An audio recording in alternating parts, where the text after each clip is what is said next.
څنګه کولای شو چې د یو وای فای پاسورډ د کمپیوټر په ذریعه باندې معلوم کړو؟ السلام علیکم ورحمت الله وبرکاتو. قدرمنو دوستانو، په دې هیله او امید چې ټول به جوړ روغ صحتمند ویم، ژوند به مو په خیر او خوشحالۍ سره تیریږي.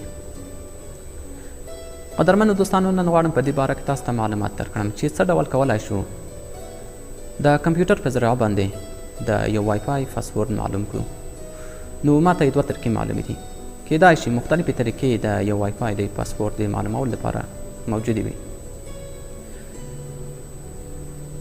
نو ماته یې دوه طریقې معلومې دي، یو د کنټرول پنل په ذریعه باندې او بل د CMD له طریقه. اول طریقه چې کومه ده د کنټرول پنل په طریقه، د دې په طریقې سره کولای شو چې د یو وای فای پاسورډ څنګه کو معلوم کړو. او دویمه طریقه چې کومه ده، لاړ به شئ سټارټ منیو ته راته ولیکئ CMD. د دې په ذریعه سره هم تاسو کولای شئ چې د یو وای فای پاسورډ څنګه کړئ معلوم کړئ. نو موږ په نننۍ ویډیو کې غواړو په یوه طریقه باندې خبرې وکړو، هغه هم د کنټرول پنل په ذریعه باندې، چې څه ډول کولای شو د کنټرول پنل په ذریعه باندې د یو وای فای پاسورډ څنګه کو معلوم کړو، چې د وای فای پاسورډ څه شی دی. نو راځو کنټرول پنل راخلاصوو. په دې ځای کې تاسو راشئ، مختلف آپشن دي دلته، را به شئ نیټورک اینډ شیرینګ سینټر، دا به تاسو څنګه کړئ راخلاص کړئ. په دې ځای کې تاسو ګورئ چې زما کمپیوټر د کامرس چیمبر وای فای سره څنګه دی کونیکټ دی، خو ماته یې پته نه لګېږي چې د وای فای پاسورډ به څه شی وي. نو اوس به تاسو راشئ په دغه وای فای کامرس چیمبر باندې څنګه کړئ کلیک وکړئ. دلته جنرال په دې کې دوه آپشن دي، یو چې کوم دی ډیټیلز او دویم چې کوم دی وایرلیس پراپرټیز. تاسو به راشئ وایرلیس پراپرټیز باندې څنګه کړئ کلیک وکړئ.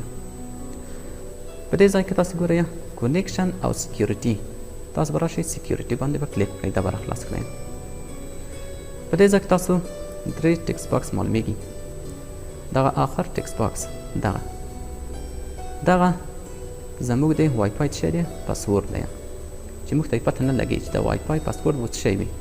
کله چې دلته کلیک وکړو هغه څنګه کې هایډ کېږي ورکېږي. تاسو بیرته وځئ، سره بیرته دغه ساحې ته راځئ، وایرلیس پراپرټي سکیورټي. مخکې له دې چې تاسو په دغه ټکس باکس باندې کلیک وکړئ، تاسو به راشئ چې به کلیک کړئ شو کریکټرز، په دې باندې به کلیک وکړئ. بله دوستان، تاسو ګورئ چې موږ ته یې څنګه کړله د همدغه وای فای پاسورډ معلوم کړله. نو دغه یې لومړۍ طریقه وه چې په دغه طریقې سره تاسو کولی شئ چې د یو وای فای پاسورډ معلوم کړئ. نو دویمه طریقه چې کومه ده هغه ده CMD له طریقه. CMD دلته یو څه کوډ ورته کیږي. نو دغه طریقه به انشاءالله په راتلونکي ویډیو کې تاسو قدرمن حضور ته وړاندې کړم.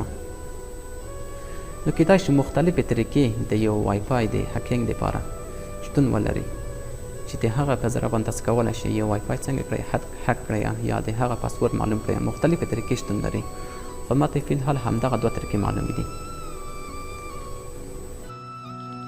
قدرمنو دوستانو، دا وه زموږ د نن ورځې ویډیو چې ستاسو درانه حضور ته مو وړاندې کړله. که ویډیو مو خوښه شوې وي، ویډیو در سره لایک کړئ او زموږ یوټیوب چینل در سره سبسکرایب کړئ، تر څو زموږ هر نوې ویډیو چې موږ خپل یوټیوب چینل ته پورته کوو اول تر تاسو پورې ورسیږي. تر راتلونکې ویډیو چې زه عصمت الله سنگین ستاسو درانه حضور ته حاضرېږم، تر هغې مو په لوی الله سپارم. ښاد او اباد اوسئ.